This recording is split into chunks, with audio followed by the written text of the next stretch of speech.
ونستعينه ونستغفره ونعوذ بالله من شرور أنفسنا ومن سيئات أعمالنا من يهد الله فلا مضل له ومن يضلل فلا هادي له أشهد أن لا إله إلا الله وأشهد أن محمدا عبده ورسوله اللهم صل على سيدنا محمد وعلى آله وصحبه أجمعين أما بعد قال الله تعالى في كتاب الكريم أعوذ بالله من الشيطان الرجيم يا أيها الذين آمنوا اتقوا الله حق تقاته ولا تموتن إلا وأنتم مسلمون صدق الله العظيم.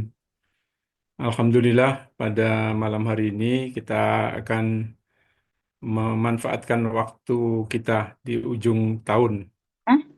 dan Ngawur ini. di tahun baru Ada.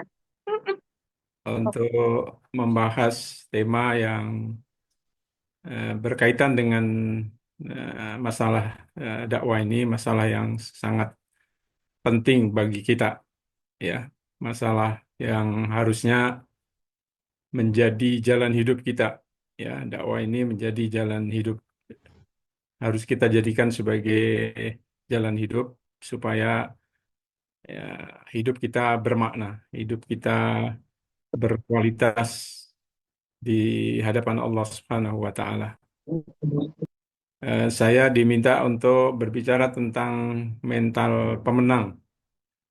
Tentu mental pemenang dalam kaitannya dengan dakwah, ya. Eh, Sebelum saya masuk pada materi tentang mental pemenang di jalan dakwah ini, sedikit saya ingin mengingatkan tentang makna kemenangan dalam Al-Quran. Makna kemenangan dalam Al-Quran seperti yang sama-sama kita ketahui, eh, ada banyak karena Al-Quran menyebutkan beberapa konteks tentang kemenangan itu sendiri. Ya, dengan beberapa sebutan, kadang disebut dengan tamkin, kadang disebut dengan an-nasr, kadang disebut dengan al-fatah, inna fatahna laka fathan mubina, kadang disebut dengan al-mulk juga, ya. Dan beberapa sebutan yang lainnya di dalam Al-Quran yang intinya bahwa kemenangan itu bukan hanya menang dalam arti berkuasa. Walaupun ini fitrah manusia, pengennya semua orang dalam perjuangan dakwah ini, para dai, orang-orang soleh itu dalam perjuangan politiknya bisa menjadi penguasa. Dan Al-Quran memberikan contoh banyak tentang para penguasa di dalam Al-Quran ini. Ada, bisa kita sebut di antaranya ada Dzulkarnain, ada Nabi Yusuf, bahkan Nabi kita Muhammad SAW sendiri adalah, ya, penguasa. Ada Khulafaur Rasyidin, itu semua akan khalifah menjadi penguasa. Dan Allah sendiri menyebut ini kemenangan yang paling disukai oleh manusia. Wa ukhra tuhibbunaha nasrum minallahi wa fathun qarib wa basiril mu'minin. Jadi ini fitrah manusia. Tapi kalau kita baca ayat-ayat yang lain ketika Allah menyebutkan beberapa kata yang terkait dengan kemenangan itu, nampaknya kemenangan bukan hanya menang menjadi penguasa, tapi menang bisa mempertahankan prinsip-prinsip kehidupan, prinsip-prinsip dakwah, itu juga sebuah kemenangan. Bisa tetap menjadi orang yang istiqomah, itu juga sebuah kemenangan. Salah satu contoh yang paling fenomenal adalah surat apa kisah tentang Ashabul Ukhdud yang sama-sama kita ketahui. Atau eh, para tukang sihir Fir'aun, ya, setelah kalah adu sihirnya lalu beriman dan diancam oleh Fir'aun, tapi tetap bertahan dengan keimanannya. apapun yang dihadapinya. Eh, Salah satu bentuk kemenangan yang disebutkan oleh Allah dalam Al-Quran itu ketika Allah menceritakan, mengisahkan tentang Nabi Yusuf, ya, di surat Yusuf ayat 21 itu ya. Wa qala alladzi ishtarahu min Misra limra'atihi akrimi maswahu asa ayyan fa'ana aw nattakhidahu walada. Wa kadzalika makkanna li Yusufa fil ardi. Dan orang dari Mesir yang membeli Nabi Yusuf waktu kecil, ya, ini kan kisah ayat ini bercerita ketika Nabi Yusuf dijual, kemudian dibeli oleh orang dari Mesir, maksudnya adalah penguasa Mesir. Setelah dibeli, dia berkata kepada istrinya, ya, akrimi maswahu, ya, rawat dengan baik dia, katanya. Asa ayyan fa'ana, bisa jadi nanti bermanfaat bagi kita, aunat takhidahu walada, atau bisa kita angkat sebagai anak. Wa kadzalika makanna li Yusufa fil ardi. Dan demikianlah kami berikan Yusuf kedudukan di muka bumi. Eh, Kata makanna li Yusufa fil ardi, ya, di sini ini ketika Nabi Yusuf belum berkuasa, tapi masih baru saja dijual, ya, dijual lalu dibeli oleh Raja Mesir itu, ya, atau orang orang Mesir tadi itu. Nah, karena itu kemudian di sini disimpulkan oleh sebagian ulama dalam salah satu tulisannya bahwa ini adalah salah satu bentuk kemenangan yang diberikan oleh Allah kepada Nabi Yusuf. Apa bentuknya? Dalam konteks ini bentuknya adalah menyiapkan Nabi Yusuf untuk mendapatkan kedudukan kemenangan tadi itu. Jadi situasi, kondisi-kondisi perjalanan dakwah, ya, mungkin ada yang kalah pilkada, ada yang gagal ini, gagal itu, kondisi-kondisi yang mungkin bagian yang harus dijalani itu semuanya kalau bisa dijalani dengan tetap dengan baik, ya, tetap tidak melakukan hal-hal yang dilarang oleh Allah Subhanahu wa taala, itu adalah eh, investasi untuk kemenangan gitu. Kira-kira begitu kalau kita baca dari ayat ini. Dalam bentuk tahyiah, pengkondisian Allah Subhanahu wa taala untuk mencapai sebuah kemenangan yang jauh lebih lebih besar. Walaupun situasi Nabi Yusuf tadi itu sedang masih dalam kondisi baru saja dijual, ya, oleh orang yang menemukannya itu. Nah, itu saya kira kalau kita memahami ini, maka kita akan eh, bisa tetap menjaga mental kita gitu sebagai orang yang berdakwah, tetap memiliki mental pemenang. Tidak mudah runtuh kira-kira begitu. Nah, itu yang pertama. Yang kedua, saya ingin masuk ke tema yang dimintakan, yaitu tentang terkait dengan mental pemenang, terkait dengan perjalanan dakwah ini. Sebaik-baik referensi dalam hal ini adalah ayat-ayat Al-Quran yang menurut saya banyak sekali mengajarkan pada kita para dai untuk menjadi mental pemenang di jalan dakwah ini. Yang pertama adalah ayat Allah Subhanahu wa taala yang tercantum di surat Ali Imran ayat 146 yang sama-sama sudah kita hafal barangkali ya. Ayatnya A'udzubillahi minasyaitonirrajim wa ka'ayyim min nabiyyin qatala ma'ahu ribbiyuna katsirun fama wahanu lima asabahum fi sabilillah wa ma dha'ufu wa mastakanu wallahu yuhibbus sabirin. Dan berapa banyak, ya, para nabi yang berperang disertai oleh orang-orang yang ribiyun, orang-orang yang bertakwa atau orang-orang soleh, ya, di terjemahannya itu begitu.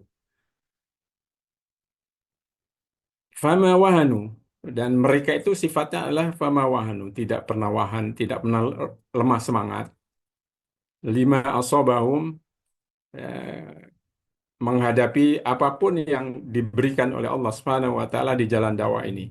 Menghadapi kekalahan, menghadapi kemenangan, menghadapi kesusahan, kesulitan, ya biasanya kalau disebut lima asobahum itu hal-hal yang tidak mengenakkan gitu. Karena kata musibah itu dari dari kata ini asoba yusibu musibah gitu. Nah, kemudian catatannya fisabilillah tadi itu. Ya, kita menghadapi kesulitan, menghadapi hal yang tidak mengenakkan di jalan dakwah ini, tidak boleh itu membuat runtuh semangat kita. Nah, itu namanya mental pemenang. Ya, wa ma dha'fu, tidak lemah secara fisik, aktivitas, wa mastakanu, dan tidak menyerah. Jadi kira-kira kalau dibahasakan, ya punya semangat yang eh, semangat yang kuat, tidak pernah runtuh. Ya, sampai ada istilah langit boleh runtuh, tapi semangat kita tidak boleh runtuh. Kira-kira ayat ini eh, ingin mengatakan kepada kita semuanya, apapun situasi dakwah yang dihadirkan oleh Allah, nggak boleh membuat kita do'ufu, apalagi istakanu, menyerah terhadap situasi dan kondisi itu. Nah, itu yang pertama terkait ini. Yang kedua, ada hal yang menarik dari ayat ini, yaitu dalam salah satu versi bacaan, ya kiroat, ya, di antara kiroat sab'ah itu yang sama-sama kita kenal itu, dan ini sahih riwayatnya. eh, Ayat ini dalam versi kiroat yang lain dibaca begini: wa ka'ayyim min nabiyyin kutila ma'ahu ribbiyuna kasir. Ya, kalau tadi wa ka'ayyim min nabiyyin qatala, ya, di versi kiroat yang lain itu dibaca wa ka'ayyim min nabiyyin kutila ma'ahu ribbiyun. Berarti artinya berapa banyak nabi yang dalam berjuang ini kemudian dibunuh, ya. Sementara orang-orang yang menyertai mereka itu tidak lemah semangat walaupun pemimpinnya terbunuh. Berarti kalau kita mengikuti versi kiroat ini, wa ka'ayyin min nabiyyin qutila ma'ahu ribbiyun, berarti ini adalah mental pemenang kedua, yaitu dalam dakwah ini, dalam berdakwah yang berorganisasi ini tidak boleh ada figuritas.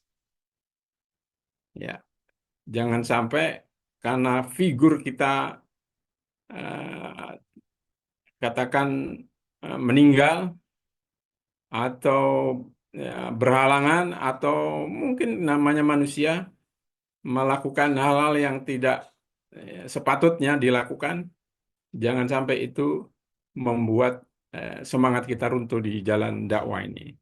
Itu kalau kita baca sesuai dengan versi tilawah yang kedua, ya. Wa ka'iyyin min nabiyyin eh, qutila ma'ahu ribbiyuna kasir. Nah, itu yang pertama, mental. Yang kedua, ya, berarti dari kesimpulannya tadi itu. Punya mental yang tangguh. Yang kedua, tidak figuritas. Yang ketiga, mental pemenang di jalan dakwah ini adalah mental eh, tidak berubah orientasi di tengah perjalanan dakwah ini. Apapun yang dihadirkan oleh Allah Subhanahu wa taala kepada kita, apakah berupa kemenangan, apakah berupa futuhat, ya, eh, ghanimah yang banyak sebagaimana dicontohkan oleh generasi sahabat. Walaupun bisa saja eh, ada sedikit gangguan-gangguan eh, orientasi ini di tengah perjalanan, tapi segera bisa memperbaiki. Di kasus perang Uhud diberi catatan oleh Allah, minkum man yuridud dunya wa minkum man yuridul akhirah. Tapi ini catatan yang sangat menyentakkan para sahabat waktu itu sampai mereka kaget oh ternyata di antara kita masih ada orang yang menginginkan dunia.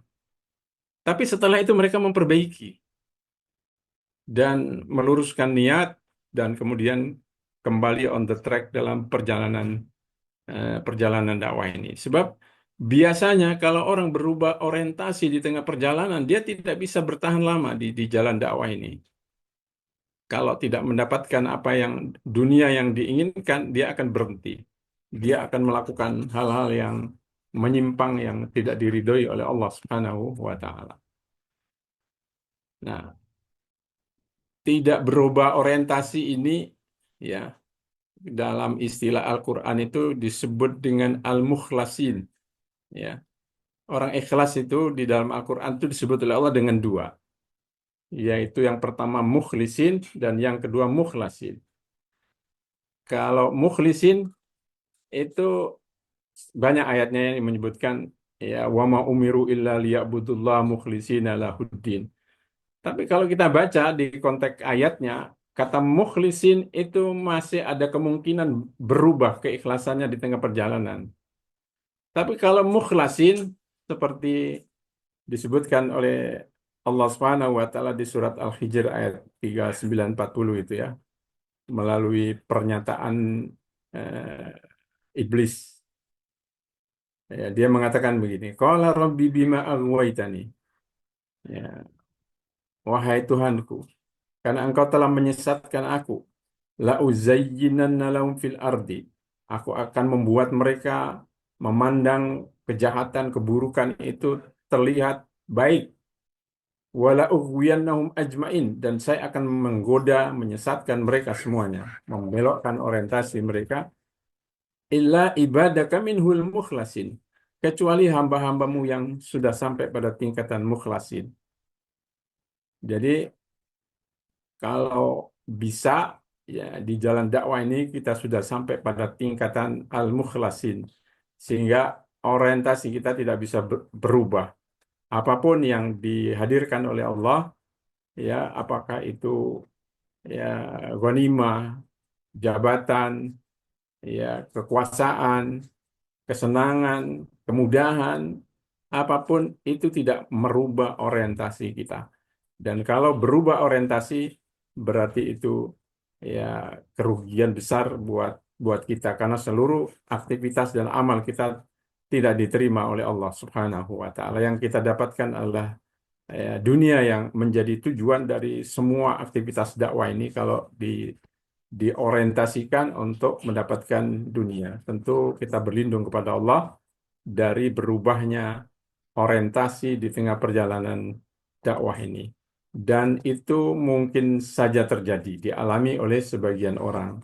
Sebagaimana kita bisa saksikan dalam sejarah, bahkan diungkapkan oleh Allah Subhanahu wa taala dengan kalimat minkum man yuridud dunya wa minkum man yuridul akhirah. Saya kira ayat ini harus kita jadikan sebagai sebuah renungan dan sekaligus peringatan buat kita semua terkait dengan orientasi di dalam perjalanan dakwah ini. Itu yang ketiga. Yang keempat, mental pemenang di jalan dakwah ini adalah mental merasa bersalah, ya, bahkan bersedih kalau tidak bisa berkontribusi untuk perjuangan dakwah ini, gitu. Bukan malah senang seperti digambarkan oleh Allah tentang orang-orang munafik itu, yang digambarkan oleh Allah, farihal mukhallafuna bimaq'adihim khilafa Rasulillah. Ya, orang-orang yang tidak ikut berjuang bersama Nabi itu merasa senang. Nah, ini penyakit, ya penyakit nifak. Orang-orang munafik itu merasa senang kalau nggak bisa berkontribusi. Ya, harusnya seorang yang memiliki mental pemenang di jalan dakwah ini, dia merasa sedih kalau dia tidak bisa berkontribusi, tidak bisa memberikan sesuatu yang dimilikinya untuk berjuang di jalan dakwah ini. Ya. Ini bisa kita baca di surat At-Taubah ayat 92. Ya, ketika itu ya, ada beberapa orang sahabat dalam buku tafsir disebutkan ini 7 orang sahabat bersaudara, masya Allah. Ya, 7 orang sahabat bersaudara, 7 orang bersaudara semuanya jadi aktivis dakwah, jadi sahabat itu. Ini luar biasa. Tapi mereka orang-orang yang miskin, nggak punya. Karena zaman itu pergi berperang, ya, itu atas biaya sendiri, biaya masing-masing. Ketika Utsman, ya ini di perang Tabuk ya, ketika Utsman sudah memberikan dana sumbangan yang sangat banyak itu dan sudah dibagikan oleh Rasulullah SAW, ternyata masih ada yang tertinggal tidak bisa terangkut oleh oleh dana yang disumbangkan oleh Utsman ini, sehingga mereka datang kepada Nabi dan akhirnya Nabi mengatakan sudah nggak ada lagi dana untuk bisa mengangkut antum semuanya. Akhirnya mereka tawallau wa yunuhum tafidu minad dam'i hazanan alla yajidu ma yunfikun. Mereka kembali dengan meneteskan air mata dan dengan penuh kesedihan karena tidak bisa berkontribusi dalam peristiwa perang Tabuk itu. Nah, ini harusnya jadi mental kita semua di jalan dakwah ini. Kalau tidak bisa kontribusi itu merasa sedih, merasa merasa yang nggak nyaman hidup ini karena tadi itu, karena dakwah ini sudah jadi jalan hidup kita. Kecuali kalau dakwah ini hanya jadi apa? Jadi aktivitas iseng-iseng kita saja itu, pengisi waktu kosong. Tapi kalau dakwah ini jadi eh, jalan hidup kita, kalau kita tidak bisa berkontribusi, kita akan merasa sedih dan menangis, meneteskan air mata sebagaimana yang disebutkan oleh Allah Subhanahu wa taala di kasus ini. Ya, itu yang ke berapa tadi itu? Yang keempat ya. Kemudian yang Yang kelima, keempat, ya, sekarang kelima. yang kelima yaitu ya dalam melakukan aktivitas dakwah ini tidak memperhitungkan hasil. Ada hasil apa yang akan dihasilkan itu tidak mempengaruhi semangat kita. Yang penting tadi itu, yang penting bisa kontribusi. Ya, di antara contohnya seperti yang sering disebutkan oleh para ulama, bahkan oleh sahabat sendiri, ya, oleh sahabat sendiri terkait dengan Mus'ab bin Umair. Mus'ab bin Umair itu kontribusinya kan luar biasa, tapi dia tidak sampai menikmati hasil-hasil perjuangan itu, gitu. Sehingga ini membuat eh, siapa itu salah seorang sahabat, eh, siapa namanya, Allahumma sholli ala Sayyidina Muhammad, Ibnu Al-Arad itu ya, ketika dia masih hidup di masa Ali di Irak, dan dia termasuk sahabat yang dulu juga berjuang luar biasa. Nah, dia sering eh, merenung tentang dirinya dan kemudian membandingkan dengan Mus'ab bin Umair. Dan eh, saat itu dia diberi karunia oleh Allah Subhanahu wa taala termasuk sahabat yang secara ekonomi lumayan, ya. Secara ekonomi lumayan. Tapi dia sering menangis kalau mengingat Mus'ab bin Umair. Mus'ab bin Umair itu tidak sempat menikmati hasil perjuangannya karena syahid di perang Uhud. Ini kemudian membuat Khobab ya, Khobab bin Al-Arad itu ya. Namanya Khobab bin Al-Arad.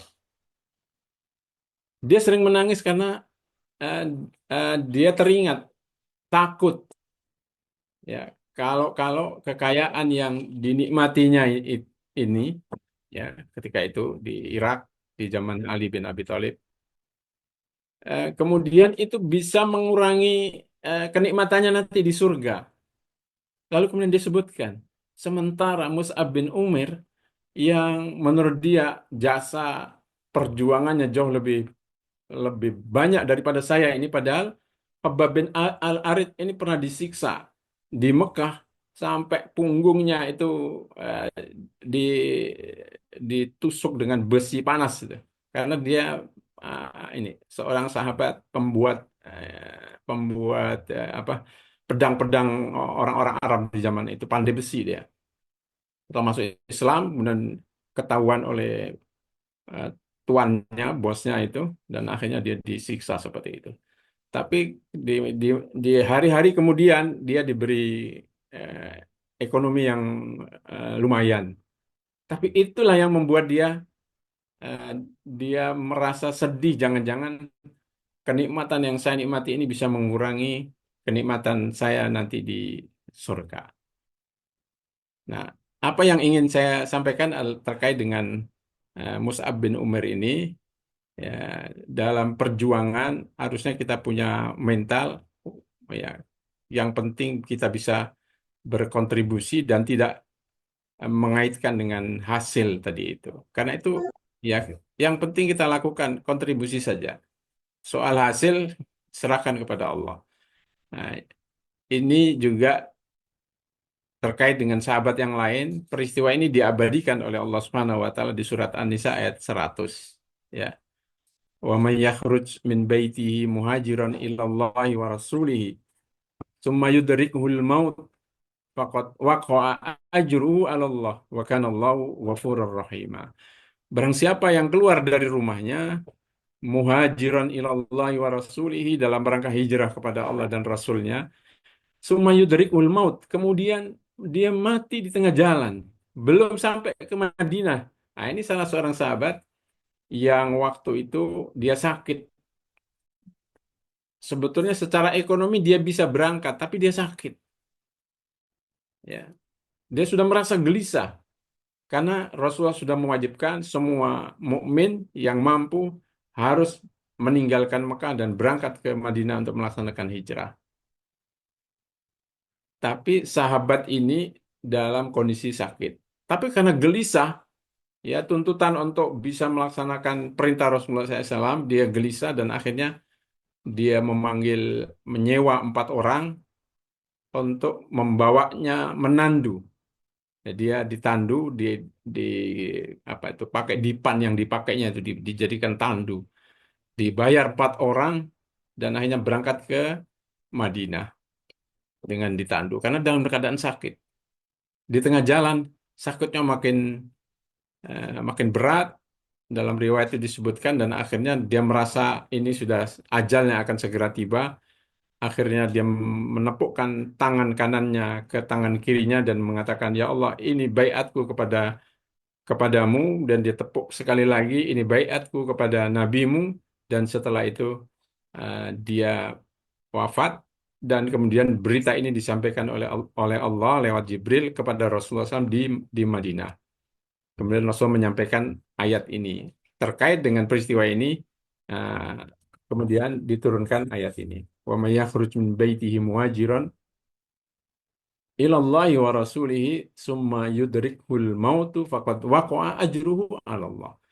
Jadi dalam perjuangan ini sekalipun mungkin kita nggak nggak sampai menang, ya, yang penting kita sudah berkontribusi, ya, urusan kemenangan, maka urusan kemenangan itu kita serahkan kepada Allah Subhanahu wa taala. Wa man nasru illa min indillahil azizil hakim. Ya, itu yang ke-5, ya, yang ke-6 yang terakhir. Mental pemenang di jalan dakwah ini supaya kita bisa terus bisa bertahan, ya, jangan pernah mengaitkan dakwah kita ini dengan saya dapat apa dari dunia ini, ya, dari dakwah ini. Itu yang harus harus jadi, kalau kita mau bisa bertahan di jalan dakwah ini sampai nafas terakhir, maka jangan pernah mengaitkan prinsip saya dapat apa dari dakwah ini, atau saya dapat apa dari perjuangan ini. Dapat apa itu maksudnya dapat dunia, ya. Nah, ini prinsip ini saya simpulkan dari surat At-Taubah ayat 58. Karena prinsip saya dapat apa itu prinsipnya orang munafik. Ya, disebutkan oleh Allah Subhanahu wa taala, "Wa minhum man yalmizuka fis shadaqat." Di antara mereka ada orang yang yalmizuka fis shadaqat, mencela kamu dalam pembagian sedekah. Ya.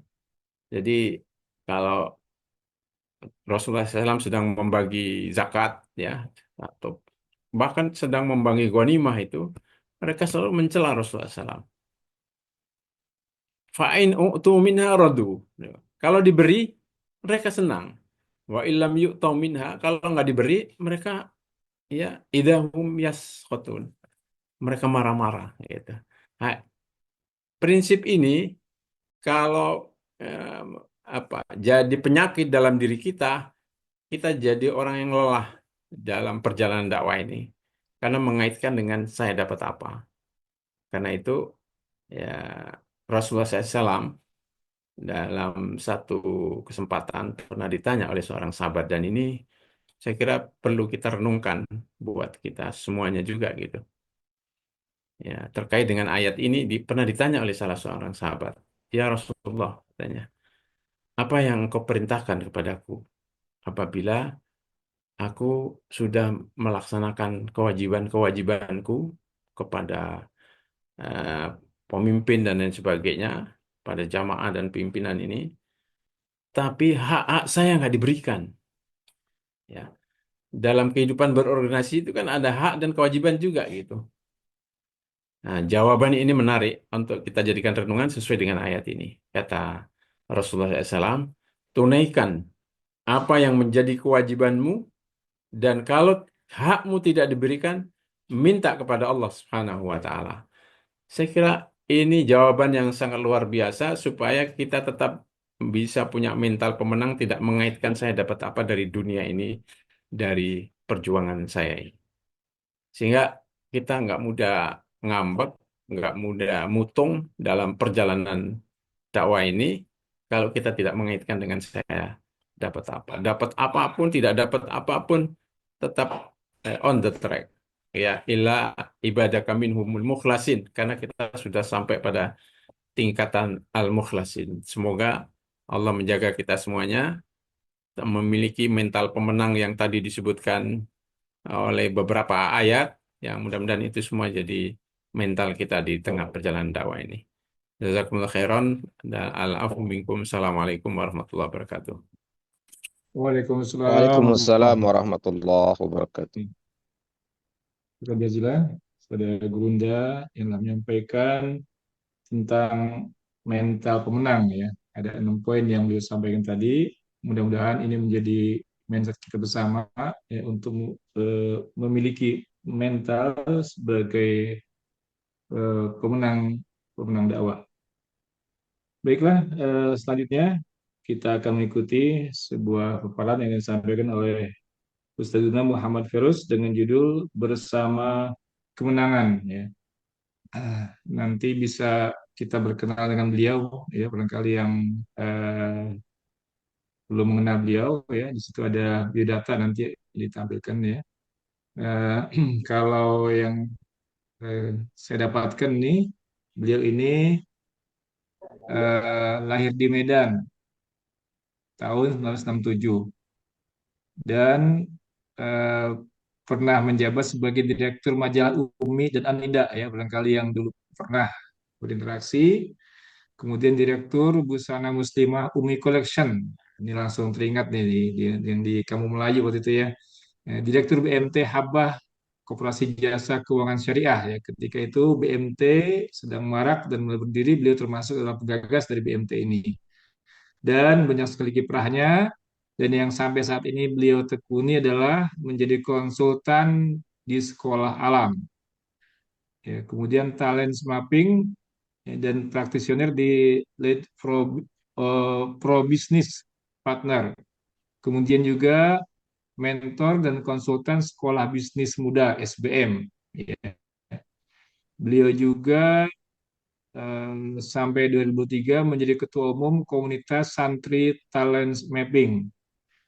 Juga pernah menjadi anggota Ijtima Ulama ke-7 Majelis Ulama Indonesia dan menjadi anggota komunitas Bina Struktur dan SDM Dewan Syariah Pusat sampai tahun 2022. Ya, selanjutnya kepada Ustazna Muhammad Firas, Fadil Masykur. Ustaz. Terima kasih Ustaz Bukhari. Bismillah, walhamdulillah, wassalatu wassalamu ala Muhammadin Rasulillah wa ala alihi wa sahbihi wa mawala.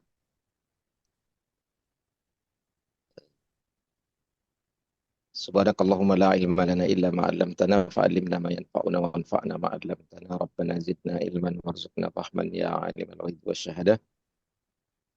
Allahumma barik lana fi Rajabi wa Sya'ban wa ballighna Ramadan.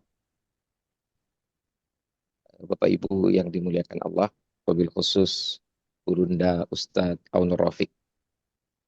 Luar biasa saya sangat terhormat ini bisa mendampingi beliau menjadi narasumber dalam acara ngaji akhir tahun ini yang diinisiasi oleh Ustazuna Adi Khalifah. Dan tadi luar biasa pemaparannya. Sebenarnya sudah dicukupkan Ustadz Bukhari dari Ustadz Aunur Rafiq tadi itu 6 mental pemenang. Salah satunya yang paling penting menurut saya itu adalah kontribusi ya. Jadi punya mindset kontribusi itu adalah mental pemenang. Dan jangan sampai malah berpikir transaksional duniawi gitu. Ya apa yang saya dapat kalau saya berkiprah di dalam medan dakwah ini. Saya tambah kaya apa tambah miskin gitu. Nah itu kan mindset yang tidak pas ya, bukan mindset pemenang itu. Itu mindset pedagang lah gitu. Kalaupun mau mindset pedagang itu ya tijarotan lan tabur gitu, transaksinya dengan Allah. Yang akan didapat itu adalah surga atau jannatul firdaus insya Allah. Bapak Ibu yang dimuliakan Allah, saya ingin mengajak kita semua ini menggunakan salah satu perspektif, yaitu perspektif membersamai. Perspektif membersamai ini bertitik tolak dari kesadaran bahwasannya Islam itu, dakwah itu pasti menang. Ya. Dan Bapak Ibu bisa ambil filenya, saya sudah share di apa namanya di chat ya, di chat itu sudah saya share. Jadi bisa lihat di situ. Tapi saya juga coba tampilkan ini di screen ya. Saya screen share membersamai kemenangan Islam. Nah, ini biodata saya tadi ada yang salah. Itu saya sebenarnya sampai saat ini masih anggota komisi struktur, bina struktur dan sumber daya manusia Dewan Syariah. Itu salah tulis saya itu. Sampai saat ini harusnya. Nah, apa urgensi membersamai kemenangan? Pertama, kemenangan itu rahmat Allah. Yang kedua, kemenangan adalah visi perjuangan. Jadi ketika kita berkecimpung di dakwah ini, menang itu menjadi visi. Nggak ada orang berdakwah dengan cita-cita kalah gitu. Nggak ada. Aneh justru. Yang ketiga, kemenangan itu dibutuhkan setiap manusia. Manusia itu butuh sukses untuk mempertegas eksistensi atau keberadaannya. Nah, inilah yang bisa kita sebut sebagai dari rahmat menjadi nikmat. Kalau kita tadabur surat Al-Fatihah ya, surat pertama dalam Al-Quran. Itu sifat Allah yang pertama diperkenalkan itu adalah Ar-Rahman Ar-Rahim. Ya, sifat pemberi rahmat. Kalau Rahman wasi'at kulla syai' kepada segala sesuatu, kalau Rahim itu khosatan lil mu'min. Kemudian ditutup dengan siratal ladzina an'amta alaihim. Inilah dari rahmat menjadi nikmat. Rahmat itu sudah Allah kasih melimpah ruah, tapi bisa dirasakan nggak? Nah, nikmat itu adalah rahmat yang kita rasakan. Ya, jadi kita harus merasakan kemenangan. Sekalipun mungkin situasinya seperti disampaikan oleh Gurunda Ustadz Aun tadi. Sedang tidak di atas. Gitu, ya. Sedang di bawah. Gitu. Sedang qarh. In asabat kumul qarh. Ya. Jadi sedang luka sekalipun kita harus merasakan kemenangan.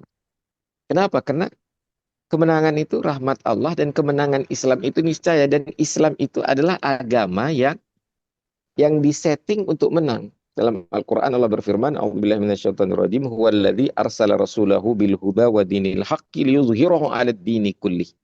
Dialah yang mengutus ya rasulnya dengan huda, ditafsirkan kitab ya, Al-Quran, wa dinil haq, yaitu al-Islam, ya, liyuzhirahu, untuk dimenangkan, untuk diunggulkan, 'alad dini kullih, ya, atas semua agama. Nah, nanti ada yang penutupnya itu walau karihal musyrikun, ada yang penutupnya wa kafa billahi syahida. Nah, jadi kemenangan itu keniscayaan dan dia adalah setting dari agama Islam. Agama Islam ini disetting buat menang. Sehingga kita ini jangan pernah berpikir kalau saya nggak terlibat di dalam dakwah, dakwah ini nggak menang. Itu keliru besar. Bukan itu yang dimaksud membersamai kemenangan. Ya. Kalau itu merasa diri, dialah faktor pemenang. Tidak. Kita ini kalau tidak bersama dakwah, kita tidak bersama kemenangan, kita bersama kekalahan. Ya. Ini paling penting. Kalau kita tidak bersama dakwah, tidak berada di jalan dakwah, tidak mengatakan kul hadhihi sabili ad'u ilallahi ala basiratin ana wa man ittaba'ani, maka kita sudah automatically berada di jalan kekalahan. Nah, sehingga kita itu cuma membersamai kemenangan, bukan memenangkan Islam. Karena Islam ini memang settingnya menang. With or without us. Ya. Ma'ana atau ma'aghairina. Dengan kita atau dengan selain kita. Islam itu pasti menang. Dan Allah tegaskan di dalam surat An-Nasr itu, idza jaa nasrullahi wal fath wa ra'aitan nasa yadkhuluna fi dinillahi afwajan fasabbih bihamdi rabbika wastaghfir innahu kana tawwaba. Jadi yang membuat menang itu ya pertolongan Allah gitu. Nah, cuman mau nggak kita terlibat? Baru kalau kita terlibat Allah katakan intan surullah yansurukum wa yutsabbit aqdamakum. Ya, jadi Islam itu memang settingnya kemenangan. Dan Islam itu selalu unggul dengan atau tanpa kita. Met or zonder Perus, met or zonder Ustadz Ade Khalifah, Islam itu ya'lu wa la yu'la alih. Ini hadis riwayat Imam Daruqutni. Hadisnya memang dhaif, tapi dia hasan li ghairi. Nah, kemudian bagaimana syarat utama membersamai kemenangan? Ya, pertama harus tawakal dan optimis. Di dalam surat At-Taubah ayat 51-52 Allah berfirman, a'udzubillahi minasyaitonirrajim, qul la yusibana illa ma kataballahu lana huwa maulana wa 'alallahi falyatawakkalul mu'minin. Nah, ini harus ada semangat tawakal, mental tawakal atau kesadaran menyerahkan segala urusan kepada Allah. Nah, kemudian ayat berikutnya, qul hal tarabbasuna bina illa ihdal husnain. Mengatakan kepada yang memusuhi dakwah itu, yang kalian tunggu itu bagi kami hanya dua kebaikan. Ya, itu di dunia kami menang, atau kalaupun kami gugur, itu kami masuk surga, itu syahid. Nah, ini optimisme. Nah, kemudian syarat kedua itu adalah isti'anah billah. Minta tolongnya sama Allah, jangan sama Nyi Roro Kidul, jangan sama oligarki dan lain sebagainya. Gitu. Isti'anah billah gitu. Baru bisa mempersamai kemenangan. Kalau minta tolongnya sama oligarki itu tidak bisa mempersamai kemenangan. Dan bersabar, jangan istiqjal, jangan terburu-buru. Islam itu berputar, ikut aja di mana Islam itu sedang berada, sedang rodanya sedang di bawah, kita di bawah, sedang di atas, kita di atas. Sebagaimana Allah tegaskan, wa tilkal ayyamu nudawiluha bainan nas. Nah, kemudian tidak cinta dunia dan tidak takut mati. Sebenarnya istilah yang lebih tepat mungkin bukan tidak takut mati ya. Bukan tidak takut mati, tapi tidak membenci kematian. Takut mati dalam arti berhati-hati, nggak mau tabrakan, nggak mau terbunuh juga, itu oke-oke aja. Tapi yang dimaksud tidak takut mati ini adalah membenci kematian. Kalau dalam hadis di dalam slide berikutnya itu adalah karohiyatul maut. Ya. Di dalam surat Al-Kahfi ayat 28 Allah berfirman, A'udzubillahi minasyaitonirrajim, wasbir nafsaka ma'al ladzina yad'una rabbahum bil ghadati wal 'ashyi yuriduna wajhah. Memang berharapnya ridho Allah. Kita bersama orang yang mengharap ridho Allah. Nggak mungkin kita bisa membersamai kemenangan kalau kita tidak yuriduna wajah, tidak termasuk mayuriduna wajah. Wala ta'du ainaka anhum turidu zinatal hayatid dunya. Jadi jangan beralih dari jalan dakwah ini karena iming-iming dunia, karena orientasi dunia.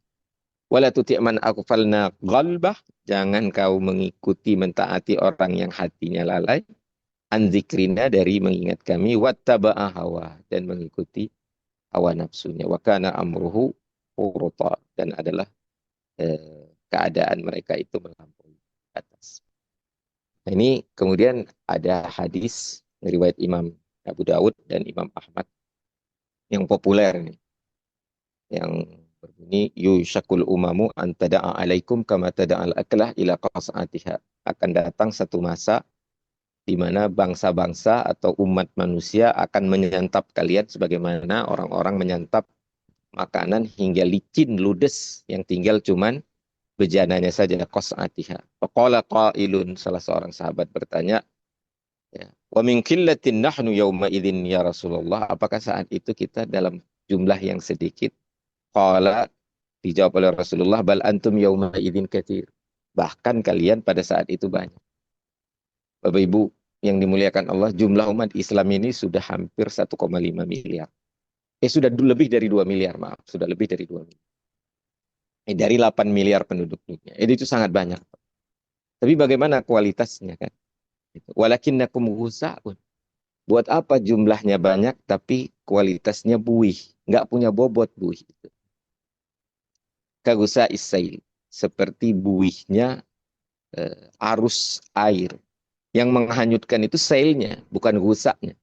Gusaknya itu nggak punya bobot, nggak punya kekuatan sama sekali.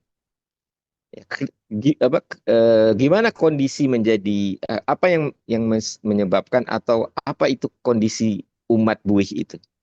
Itu umat yang walayan zi'annallahu min suduri aduwikumul mahabbata minkum.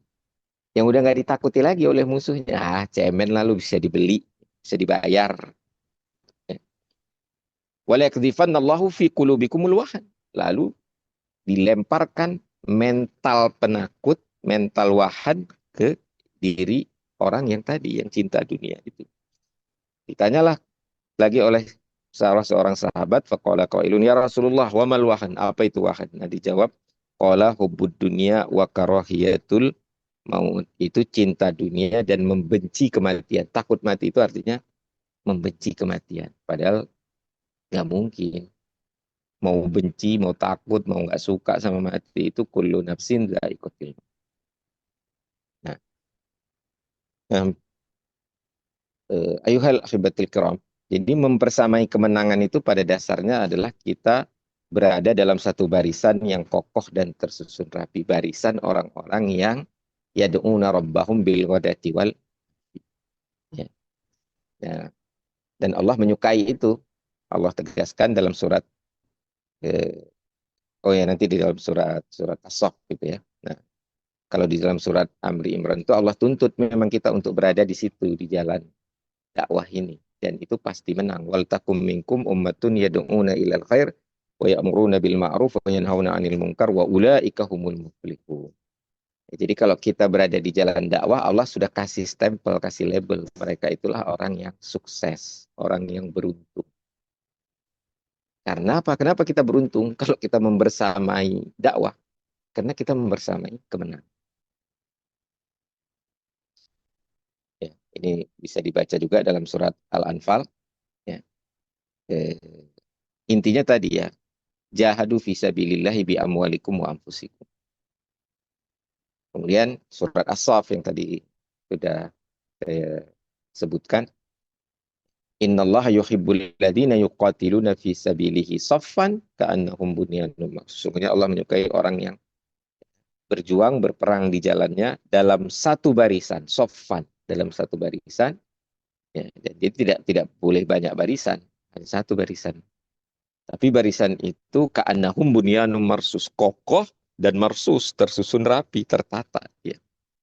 Nah inilah yang kemudian nanti disebut sebagai beramal jamaah. Jadi bagaimana kerja-kerja membersamai kemenangan Islam? Pertama ya kita berdakwah. Kita katakan kul hadhihi sabili ad'u ilallah. Kemudian kita berjihad. Ya, berjihad itu berkontribusi. Makanya tadi luar biasa Gurunda Ustadz Aun itu mental kemenangan itu salah satunya adalah kontribusi, malah tidak berpikir saya dapat apa gitu. Dapat apanya ya dapat dari Allah saja. Ya. Dan berkontribusi kemudian berkorban. Nah, kemudian yang ketiga kerjanya adalah beramal jama'i. Apa itu beramal jama'i? Memikul beban, kerja di dalam tim, menjadi unta beban. Nah, amal jama'i itu apa? Amal jama'i itu adalah maka nasadiran an jama'atin munazzamatin biminhajin muayyan li tahqiqi hadfin muayyan. Maka nasadiran. Jadi amal jama'i itu adalah apa-apa yang bersumber dari hasil surah an jama'atin munazzamatin, dari jamaah yang tertata rapi. Ada tauzi'ul amal, distribusi tugas, wa tahdidul mas'uliyah, pembatasan tanggung jawab. Jadi ya nggak semua orang menjadi kiadah gitu. Tidak semua orang juga berada dalam pos tertentu. Ada pembagian tugas dan ada tahdidul mas'uliyah. Yang penting konsisten, karena disitulah kita membersamai kemenangan itu. Minhajin muayyan, dengan minhaj yang sudah tertentu, yaitu Al-Quran, Sunnah, dan Sirah. Ya. Jadi ada minhaj asasinya Al-Quran dan Sunnah, ada minhaj amalinya itu Sirah. Kemudian litahqiqi hadfin muayyan, untuk merealisasikan ya, sasaran yang tertentu, yang puncaknya adalah ustadziyatul alam. Kita menjadi guru peradaban, menjadi trendsetter. Nah, syarat seseorang bisa beramal jamaah. Pertama, siap berkontribusi. Jadi sebenarnya tadi saya katakan sudah cukup sebenarnya yang disampaikan oleh Ustadz Aun. Siap berkontribusi sesuai potensi masing-masing. Anda punya apa? Anda bakatnya apa? Gitu. Anda keahliannya apa? Kemudian tidak merasa diri paling benar. Kalau sudah ada hasil suro, mau dikritik ya kritik lah. Tapi jangan over PD gitu, bilang ini kan yang suro ini. Manusia bisa salah. Jangan lupa, yang ngeritik juga manusia bisa salah. Jadi jangan cuma mikir yang kita kritik itu nggak maksum, kitanya maksum, kan ngawur. Jadi tidak boleh merasa diri paling benar. Kemudian mampu mengelola emosi. Nah, mengelola emosi itu, ini saya lupa ngasih note. Ini saya dapat dari guru saya, Ustadz Indra Sakti, psikolog. Dia bilang dalam Islam itu ada ajaran tentang mengelola emosi, khususnya 8 emosi. Pertama, yang harus dipelihara. Ya, untuk kita beramal jama'i, untuk kita membersamai kemenangan, itu harus memelihara rasa malu dan bahagia. Yang harus dikendalikan itu cinta, benci, dan takut. Dikendalikan itu maksudnya dosisnya dan arahnya. Ya, nggak boleh berlebihan mencintai seseorang. Ya, berlebihan itu ketika berdakwah Rasulullah. Begitu juga tidak boleh ya, ada ungkapan yang populer yang dinisbahkan kepada Ali bin Abi Thalib radhiyallahu anhu, tapi ada yang mengatakan tidak juga gitu. Bukan perkataan beliau yang bunyinya, tapi ungkapan ini bagus dan benar gitu. Akbib habibaka haunan ma. Cintai orang yang kamu cintai sekadarnya saja. Asa yakuna ghadibakan yauman. Ghadibakan yauman ma. Bisa jadi nanti menjadi orang yang kamu benci satu saat kelak. Wa abghid baghidaka haunan ma. Musuhi, benci orang yang kamu benci itu sekadarnya saja. Dulu Umar bin Khattab itu musuh Islam, tapi asa ayakuna habibaka yauman ma. Bisa jadi menjadi orang yang gitu. Anda boleh nggak suka sama Jokowi, tapi jangan berlebihan. Boleh nggak suka sama Prabowo, jangan berlebihan. Boleh suka sama Anies Baswedan, jangan berlebihan. Haunan mak saja. Nah itu dosisnya harus bisa dipelihara, dikendalikan. Dan arahnya juga. Ya, cinta, benci, dan takut itu harus dikontrol. Cinta hanya kepada Allah, ya takut juga hanya kepada Allah. Kemudian yang harus dicegah itu sedih. La tahzan dalam Al-Quran itu jangan bersedih. Jangan gundah gulana. Ya. Kemudian jangan marah, la taghdab. Kemudian jangan dengki, ya. Jangan hasad, jangan hikit. Nah ini kalau kita bisa mengelola 8 emosi ini dengan tepat, baru kita bisa beramal jama'i. Kalau kita bisa beramal jama'i, itu merupakan salah satu syarat kita bisa membersamai kemenangan. Membersamai Islam, membersamai dakwah itu membersamai kemenangan. Karena itu keniscayaan. Kemudian ada 2 jenis kemenangan yang sudah disampaikan oleh Ustaz Aun juga. Ada fathan mubina, ini menang nilai, menang prinsip. Ya, kalau udah nggak bisa dibeli orang itu udah menang. Tapi kalau milih aja masih nunggu amplop, nunggu serangan fajar, ya itu udah kalah itu. Ya, itu kalahnya sama uang, memalukan sekali gitu. Uang itu sesuatu yang kita kendalikan, bukan mengendalikan kita. Nah, kemudian fathan koriba, nah ini menang duniawi. Ini nanti puncaknya Ustadziyatul Alam. Menang skor kalau saya istilah. Main sepak bola, kalau cuma menang skor tapi melakukan banyak pelanggaran, itu tidak dapat fatahan mubinanya, nggak menang nilai, nggak punya value, nggak menang value. Kita harus menang dua-duanya, menang value dan menang skor. Ya, mudah-mudahan kita benar-benar merasakan kedua fatah ini, sehingga kita nanti juga, walaupun tidak merasakan futuhatnya, tapi sudah merasakan fatahan mubinanya, gitu, dan sudah meyakini fatahan koribanya. Dalam surat Al-Fat ini bisa dibaca. Kalau Fathan Qoriba itu ada dalam 3 ayat. Ya, dalam surat Al-Fat 18, dalam surat Al-Fat 27, yang satu bicara Hunain, yang satu bicara Uhud. Kemudian juga dalam surat As-Saff, wa ukhra tuhibbunaha nasrum minallahi wa fathun qarib. Dan Fathan Mubina didahulukan daripada Fathan Qoriba. Jadi jangan ngejar menang skor, banyak banyak kursi di parlemen, tapi caranya salah, tidak Fathan Mubina, menghalalkan segala cara. Nah, sehingga membersamai kemenangan itu pada dasarnya kita menjadi Hizbullah, bukan menjadi anggota Hizbullah yang di Libanon, ya, bukan itu maksudnya. Tapi kitanya betul-betul tadi ya, punya mental Hizbullah tadilah yang disebut oleh Ustaz Aun. Kenapa? Karena fa inna hizballahi humul ghalib. Ya, di dalam surat Mujadilah juga di bagian akhirnya itu fa inna hizballahi humul muflihun. Orang yang muflih. Muflih itu artinya membersamai kemenangan. Gitu. Falah gitu. Ikut panen lah. Falah itu kan petani. Demikian ya. Mudah-mudahan bermanfaat. Wallahu a'lam bishawab wa ilaihil marja'. Saya kembalikan kepada pembawa acara, pada moderator kita Ustaz Bukhari Fadhil.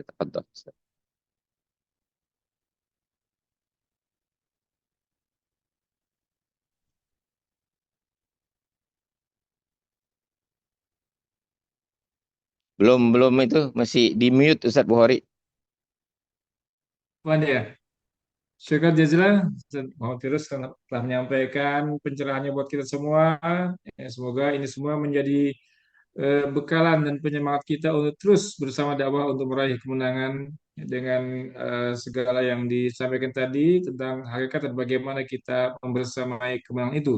Yang salah satunya adalah eh, terus berkontribusi di dalam dakwah ini. Baiklah, selanjutnya kita punya waktu sampai jam 22 ya. Bagi para peserta yang ingin bertanya, mohon agar bisa raise hand ya. Eh, Dan tadi disampaikan juga untuk rekaman dan materinya akan disampaikan melalui grup ya, saudara ya, begitu ya. Baik, kami silakan dari para peserta jika ada yang ingin ditanyakan ya.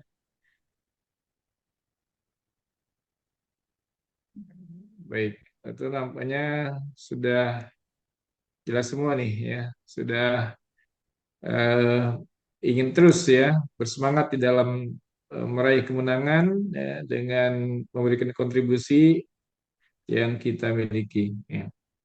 Baik. Atau dari Ustaz Ade ada arahan, Ustaz?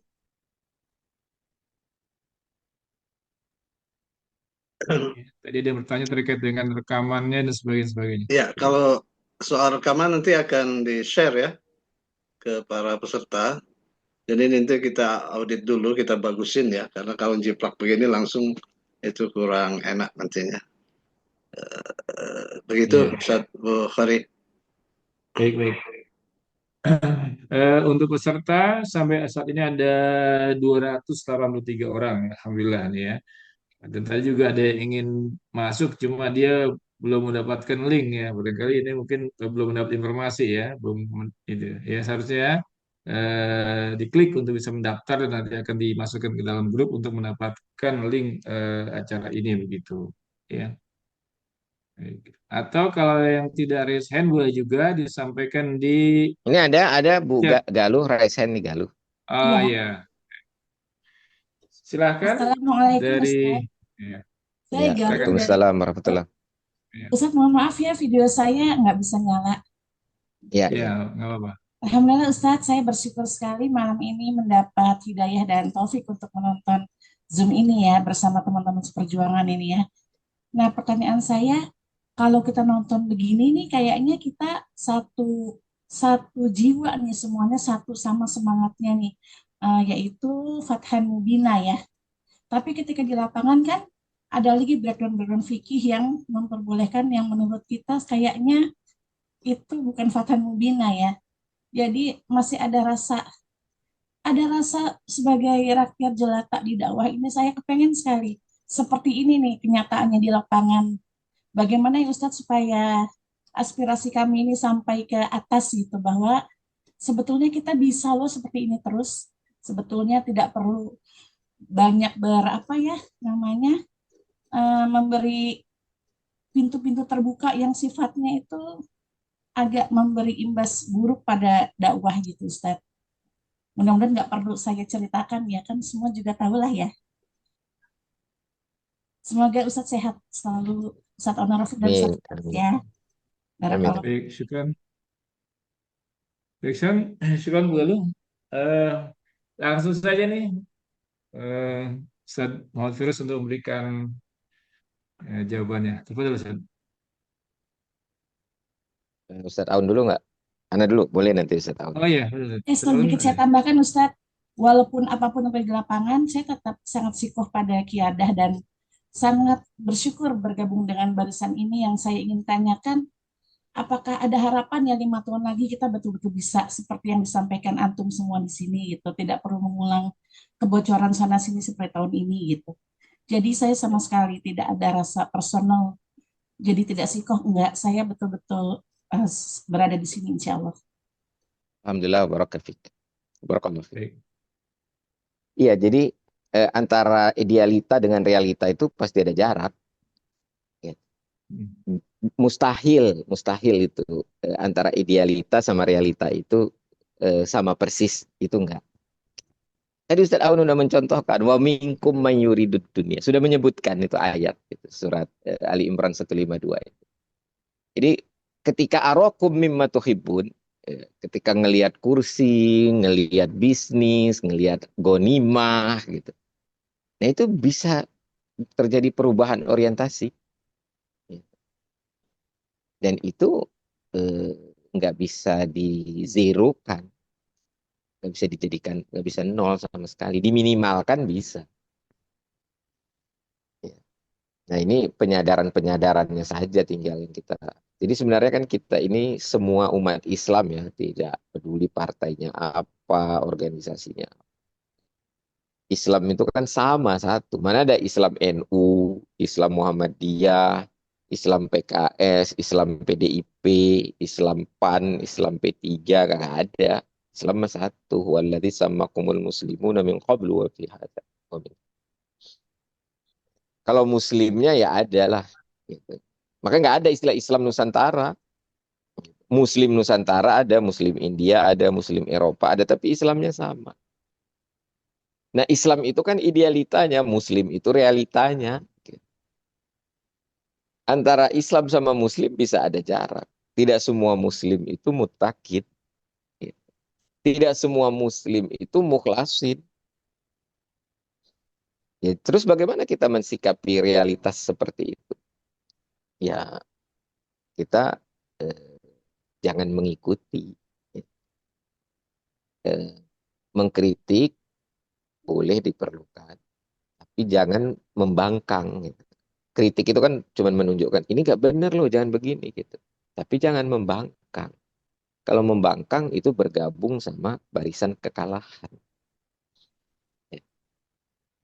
Jadi eh, ini cuma masalah ini bukan loh, cuma masalah idealita dan realita yang pasti berjarak. Dan sebenarnya itu tidak banyak. Gitu. Cuman berita itu memang ada gium di situ. Bad news is a good news. Gitu. Yang buruk itu selalu lebih heboh daripada ya. Di dunia ini lebih banyak keselamatan orang di jalan raya, orang di berlalu lintas itu lebih banyak selamat apa lebih banyak musibah kecelakaannya? Kan lebih banyak Selamat. selamat. Tapi yang heboh kan kecelakaan. Iya kan? Ya. Mana ada berita Ustadz Ferus berjalan sama Ustadz Aun dalam rangka dakwah selamat gitu. Itu nggak jadi berita. Tapi begitu ada rombongan mau belajar ke Pare musibah, ini kan heboh. Gitu. Jadi sebenarnya itu nggak banyak. Gitu. Ada, ya ada, nggak mungkin dinafikan. Gitu. Oh ya, alhamdulillah. Umat Jelas. Islam ini cukup banyak yang baik. Apapun Alhamdulillah. partainya, apapun organisasi. Itu menurut yang bisa kami tanggapi. Mohon maaf kalau Alhamdulillah. ada Saya yang kurang. tidak lebih Silakan Ustadz Aun mungkin bisa lebih mempertegas. Boleh Ustaz Aun, ingin memberikan tambahan? Ya, baik. Boleh, Ustaz. Sama seperti yang tadi disebutkan Ustaz Ferus, bahwa lapangan itu ya memang seringkali tidak sesuai dengan apa ya, apa yang idealnya lah gitu lah. Tapi itu eh, terkait dengan hal-hal yang sifatnya praktikal gitu ya. Ya, bukan bukan menjadi prinsip ke ya, istilahnya itu kesalahan itu kan ada kategori al khoto apa itu khoto manhaji ya kesalahan manhaj eh, ada khoto amali ya Hmm. ada kesalahan yang sifatnya terkait dengan masalah-masalah sifat operasional yang tidak boleh itu khotok manhaji. Dia yang satu lagi khotok mauqifi, kesalahan sikap. Kalau kesalahan sifatnya itu kekurangan sifatnya amali, ya, itu di bisa ditoleransi. Bahkan eh, kalau kita lihat ya di ayat-ayat Al-Quran itu selalu Allah menutup dengan Innallaha ghafurur rahim. Ya, setelah memerintahkan banyak hal, ya. Bahkan Kalau kita baca di surat terkait dengan masalah haji, di surat Al-Baqarah ayat 199 itu ya, Allah menyebutkan summa afidu min haitsu afadun nas. Kemudian bubarlah kalian dari Arafah nih bersama dengan orang-orang yang meninggalkan Arafah. Padahal orang haji setelah Arafah itu semua dosanya sudah diampuni oleh Allah Subhanahu wa taala tanpa kecuali. Sampai yang datang ke Arafah dengan niat yang kurang baik pun dapat ampunan Allah. Tapi ayat ini masih menyebutkan wastaghfirullah, innallah ghafurur rahim. Dan mohonlah ampunan kepada Allah. Artinya eh, dalam melaksanakan hal-hal yang baik saja bisa jadi masih banyak ada kekurangan gitu. Maka kemudian Allah menyuruh kita untuk istighfar. Setelah selesai sholat, salah satu doa yang diajarkan Nabi kan istighfar. Ya, padahal baru sholat tuh. Itu artinya introspeksi itu harus selalu menjadi prinsip gitu. Termasuk dalam dakwah ini bukan apa ya, kita tidak ingin menjadi ini juga dan tidak bisa jadi orang tanpa tanpa salah gitu. Bahkan si orang bertakwa itu salah satu sifatnya melakukan kesalahan. Islah. Di surat Alladzina idza fa'alu fahisyatan aw Misalkan. dzakarullah. Yang penting dzakarullah wastaghfaru lidzunubihim. Bukan soal kesalahannya itu. Tapi itu sebagai khotok amali gitu. Kesalahan apa ya? Apa itu namanya? Operasional praktikal. Operasional praktikal itu. Itu mudah. Tapi kalau itu jadi kesalahan mauqifi, kesalahan prinsip, itu yang nggak boleh. Oh ini halal ini eh, yang haram dihalalkan, yang halal diharapkan itu khotok mauqifi itu. Tapi kalau sifatnya praktikal dan lain sebagainya itu insya Allah dimaafkan dan mudah dievaluasi, mudah diperbaiki. Mudah-mudahan apa yang selama ini sebagian kesalahan-kesalahan kita itu adalah khotok amali dan juga jangan ini punya pikiran dalam perjuangan dakwah ini nggak boleh ada salah sedikit gitu. Ya. Jadi Iya. ya, kesalahan-kesalahan operasional praktikal itu sesuatu yang wajar. Bahkan di zaman sahabat pun kesalahan-kesalahan operasional itu selalu ada. Ya, Iya, iya. selalu ada. Ya, ada yang nggak ikut, ya, sampai kemudian turun ayat. Ada yang, ya, masya Allah, ya kesalahan-kesalahan yang sifatnya manusiawi lah gitu. Tapi jangan jadi kesalahan prinsip. Itu saja. Saya kira supaya kita tidak nanti kadang-kadang kita itu didorong oleh setan untuk ini terus gitu. Akhirnya membuat kita nggak bisa melanjutkan perjalanan dakwah karena kita tidak bisa mempersepsi saudara kita kalau salah gitu. Nggak membayangkan orang yang ditarbiyah selama ini ustadz ini nggak kok masih salah gitu. Jangan begitu juga. Ya, saya kira itu proporsional kita melihatnya. Barakallahu fikum. Saya Baik, tambahkan bagus dikit. ya, sudah jelas. Ya, Ustaz Betul. Bukhari, jazakumullah saya mau khairan katsira. Silakan, Ustaz Bukhari, silakan. saya tambah. Allah ghafurur rahim. Silakan, Ini silakan. nanti mohon tanggapan Ustaz Aun juga. Ada lagi khotok ijtihadi. Ya. Kalau itu mah dapat pahala malah, Bu. Ya. Ya. Jadi ada yang di lapangan itu menurut kita ini nggak benar, tapi itu ada ijtihadnya. Gitu. Ya. Kalau udah khotok ijtihadi itu malah dapat pahala. Ya, jadi perlu kita ingat, ya, orang yang kita kritik itu memang tidak maksum, tapi yang mengkritik juga tidak maksum. Itu paling penting. Dua-dua kita tidak maksum. Jangan kalau udah ngeritik orang itu seolah-olah kita maksum gitu. Itu bahaya sekali. Itu tidak akan bisa membersamai dakwah, tidak akan bisa membersamai Islam, otomatis tidak membersamai kemenangan. Dia itu sudah pasti membersamai kekalahan. Demikian tambahan sedikit. Ya, dan jelas ya.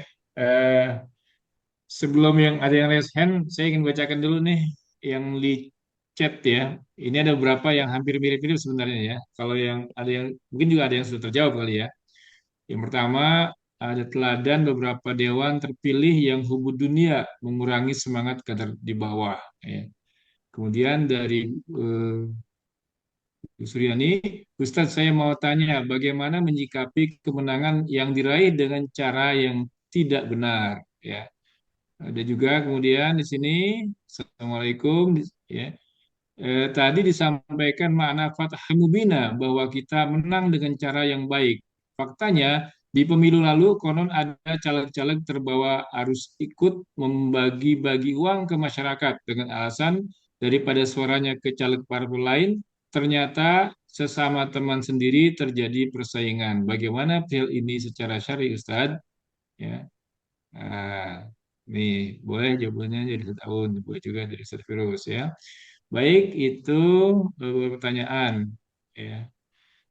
Eh, Sekalian yang raise hand, silakan. Nanti kita jawab sekalian. Silakan dari Pak Daud, MS. Assalamualaikum warahmatullahi wabarakatuh. Waalaikumsalam. Salam. Ya, terima kasih atas kesempatannya. Saya langsung aja pada pertanyaan. Ini kan tadi Ustadz Virus sempat mengatakan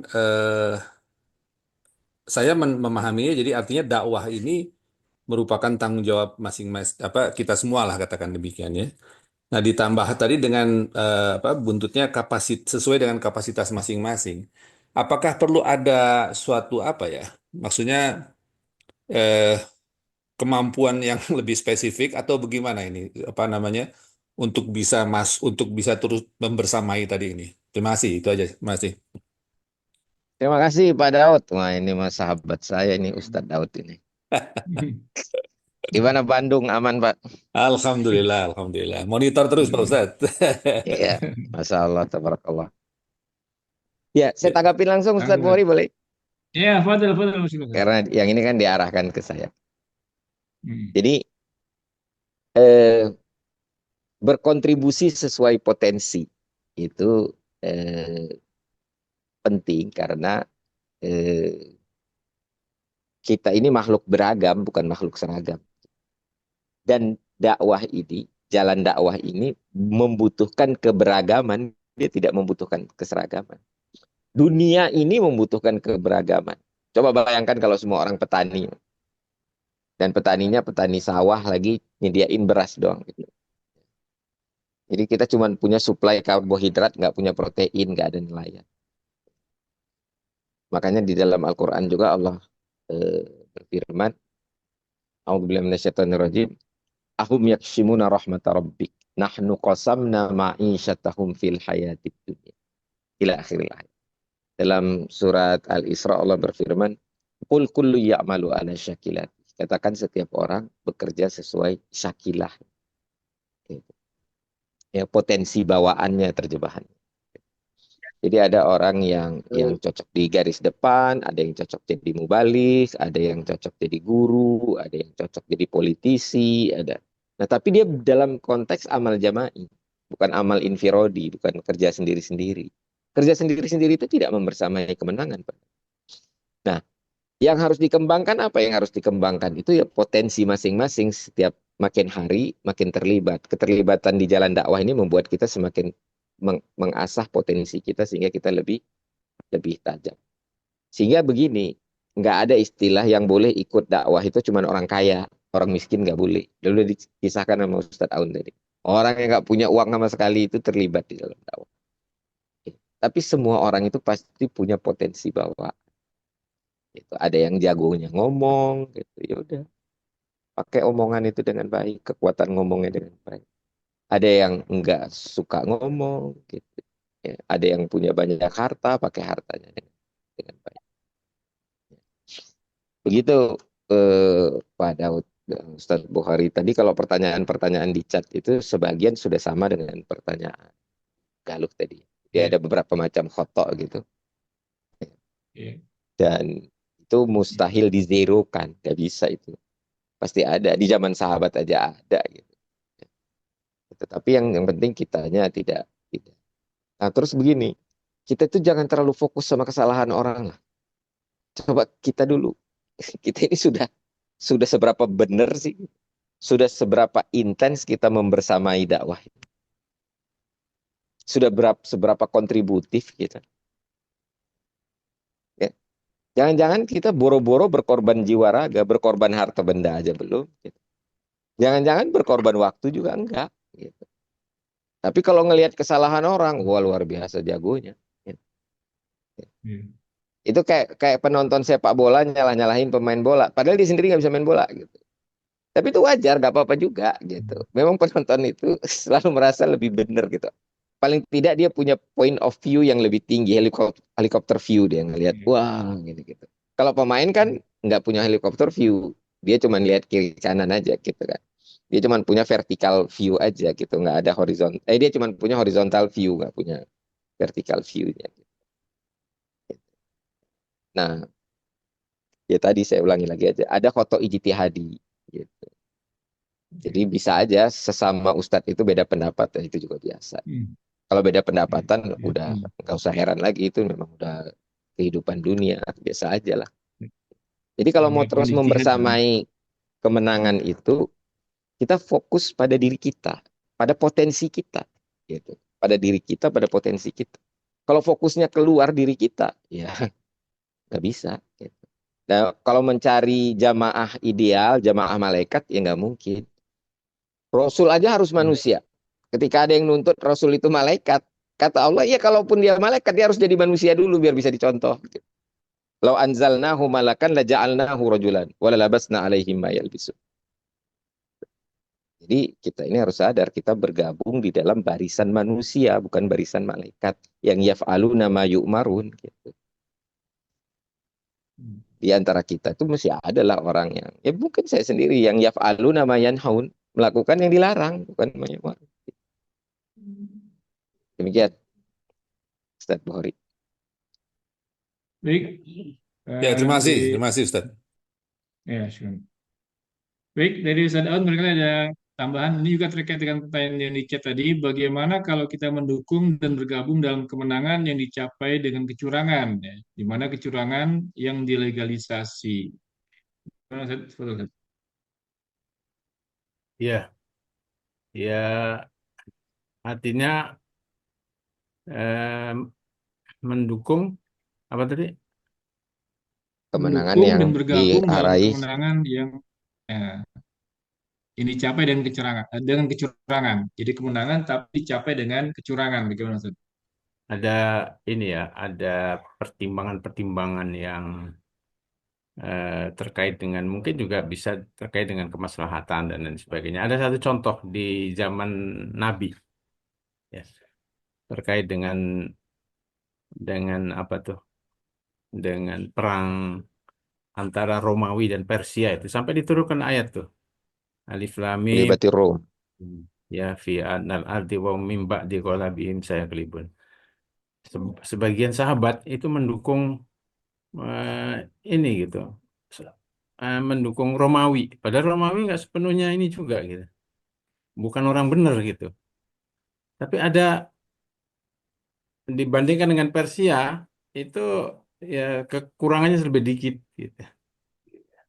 Jadi dibandingkan Persia, kalau Persia itu kan Majusi ya, sementara Romawi itu ahlul kitab lah kira-kira begitu ya.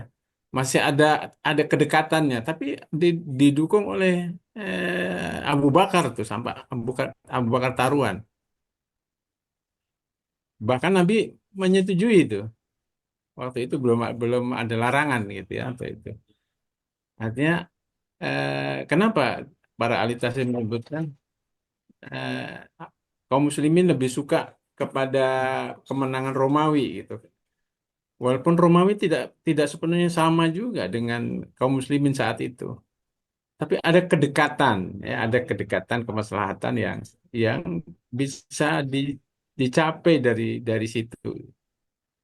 Nah, kira-kira seperti itu, ya kondisi yang kita hadapi kadang-kadang bisa seperti itu. Kita mendukung sesuatu yang tidak ideal banget. tapi di situ ada kemaslahatan yang bisa kita dapatkan gitu. Saya kira itu ya mungkin pandangan yang bisa memberikan sedikit apa ya eh, supaya kita tidak hitam putih itu melihat sesuatu. Saya kira itu. Saya tambahkan Ustaz Buari. Baik, masih ada lagi beberapa pertanyaan yang saya bacakan ya Ya, ketiga silakan. ini. Baik, yang pertama terkait dengan eh, dalam sebuah hadis bahwa Allah akan selalu menolong umat ini melalui orang-orang duafa-Nya karena keikhlasan mereka dan doa-doa mereka. Dan dalam konteks kekinian, siapakah orang duafa tersebut? Nah, selanjutnya, mohon bertanya, mengedepankan fathan mubina ya yang utama, sementara di lapangan yang terjadi fathan qorib dengan menggunakan fikih muwazanah yang terkadang justru memberikan peluang untuk menjadikan fathan qoriba semakin besar. Afwan, istilahnya sedekah politik. Mohon pencerahannya. Kemudian setelah lagi, izin bertanya, bisa jelaskan hadis yang isinya sa'ah wa sa'ah, sa'ah wa sa'ah. Apabila dikaitkan dengan membersamai kemenangan. Tafadhol Ustaz. Dari Ustaz Ya. Ferus, tafadhol. Eh, Gini ya, penilaian kita itu juga bisa salah. Gitu. Kita mengatakan di lapangan itu ada yang ya menghalalkan segala cara. Gitu. Itu belum tentu juga. Kemudian istilah sedekah politik gitu ya. Sedekah politik itu istilah yang harus dilihat dulu realitasnya apa sih sebenarnya. Jadi gini, money politik itu buruk, money politik itu pasti buruk lah. Nah, apakah sedekah politik itu money politik? Dalam politik itu ada yang namanya kos politik. Kos politik itu wajib. Mengeluarkan uang dalam sebuah kontestasi politik itu masuk dalam ranah jihad bi amwal. Tapi kalau itu digunakan untuk money politik, itu nggak benar. Tapi apakah itu money politik? Jangan tergesa-gesa, jangan terburu-buru. Karena orang juga bisa ditakliful kulub dengan sodakoh. Wa mu'allafatu qulubihim. Bisa ditakliful kulub dengan. Nah, saya cuma tidak ingin tergesa-gesa. Yang penting kita tidak khotok dalam hal mauqifi dan khotok manhaji gitu. Kita tidak membenarkan yang salah. Kita tidak beralih dari minhaj Quran, Sunnah dan Sirah gitu. Nah, tapi kita harus siap dengan realitas adanya khotok-khotok dan disikapi itu harus wajar, jangan berlebihan. Kemudian fathan mubina dengan fathan qoriba itu tidak boleh dipertentangkan. Gitu. Saya kan cuma katakan kedepankan fathan mubina dulu. Kita ini kalau mau membersamai dakwah kita harus menang nilai.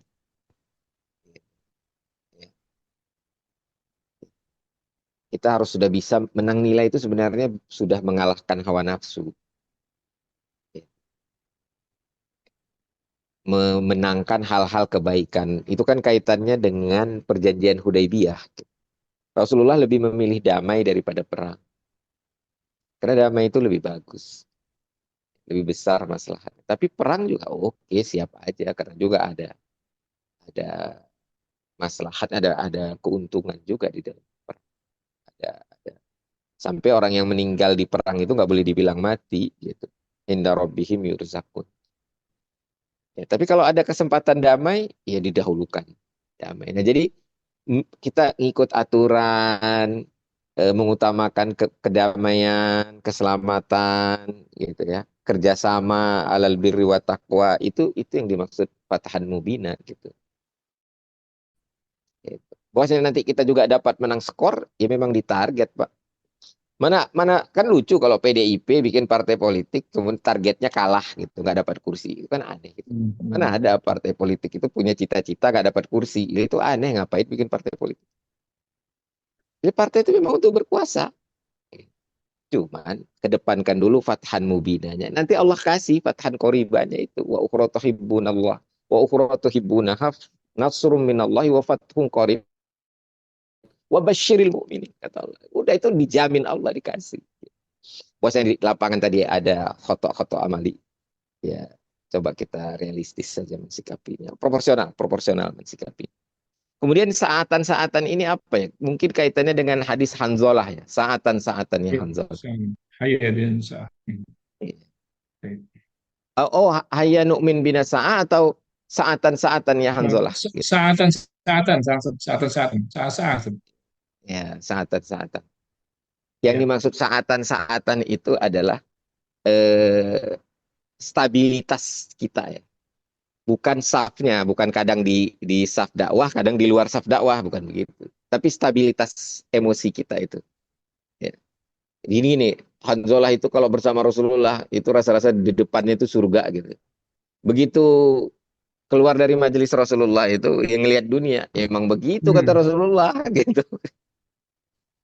Itu yang dimaksud saatan-saatan gitu. Nah itu membuat pentingnya forum-forum dakwah, pentingnya sholat, ibadah, taqarrub ilallah gitu ya. Tapi kan nggak mungkin kita sholat itu dari subuh sampai isya sampai subuh lagi. Kan saatan-saatan sholat itu. Tilawah juga saatan-saatan, semua saatan-saatan. Gitu. Maisah juga, bekerja juga ya saatan-saatan gitu. Ya jangan bekerja sepanjang hayat nggak sholat. Jangan sholat terus nggak kerja sampai ditepok tengkuknya oleh Umar bin Khattab. Emangnya rezeki turun langsung dari langit gitu kan enggak. Ya kalau saya memahaminya seperti itu. Wallahu alam, mungkin Ustaz Aun bisa lebih tegas atau beri tanggapan. Baik. Satu lagi tadi terkait dengan dalam konteks kekinian siapa orang duafa yang dimaksud dalam hadis tadi. Ya Ustaz Aun. Baik. Benar. Pak itu orang-orang yang lemah, bisa lemah ekonomi, bisa lemah ilmu, bisa lemah mental, lemah akidah, pokoknya semua itu masuk dalam kategori itu. Nah, yang diinginkan itu kita mengadvokasi mereka semua. Tentu dengan sesuai dengan kondisinya mengadvokasi duafa. Bisa juga adanya di lingkungan kita sendiri, mungkin sama-sama satu upah dengan kita ada duafa, sehingga itu juga harus mendapatkan advokasi, ada dapat perhatian. Dan itu salah satu faktor yang akan mem- apa,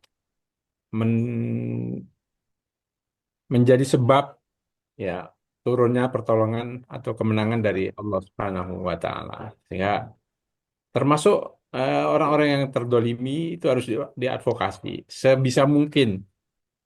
Ya, bisa juga lewat ya, DPR, lewat DPRD, lewat eh, semua instrumen yang bisa dilakukan untuk mengadvokasi duafa. Itu tugas kita semuanya. Ya, yang penting dilakukan. Soal berhasilnya ya tergantung peluang, kekuatan kita dan kemampuan kita. Yang penting perhatian itu tetap ada. Jangan sampai kita tidak punya juga agenda untuk mengadvokasi orang-orang lemah. Termasuk menolak kenaikan BBM, menolak itu kan dalam advokasi, menolak kenaikan pajak itu bagian dari advokasi supaya yang lemah ini nggak makin terpuruk. Gitu. Nah, yang penting lagi yang duafa dalam hal keislaman ini juga harus betul-betul ditingkatkan dakwah kita supaya advokasi pada duafa ini mereka nggak jadi bulan-bulanan orang-orang yang ingin merusak dan lain sebagainya. Remaja ini walaupun mungkin secara ekonomi ya sebagian remaja itu secara ekonomi anaknya orang-orang kaya tapi dia duafa dalam hal nilai. ya harus dapat advokasi dari kita juga gitu. Ini eh, saya kira eh, perlu ya ini dijadikan sebagai agenda dakwah ini, advokasi duafa dalam pengertiannya yang luas tadi itu, bukan hanya untuk duafa ekonomi ya, ekonomi ya, yang duafa ekonomi, tapi juga duafa yang lainnya juga perlu dapat santunan ya, atau perhatian dari kita. Saya kira itu. Baik, saya kira cukup ya, semua sudah terjawab ya.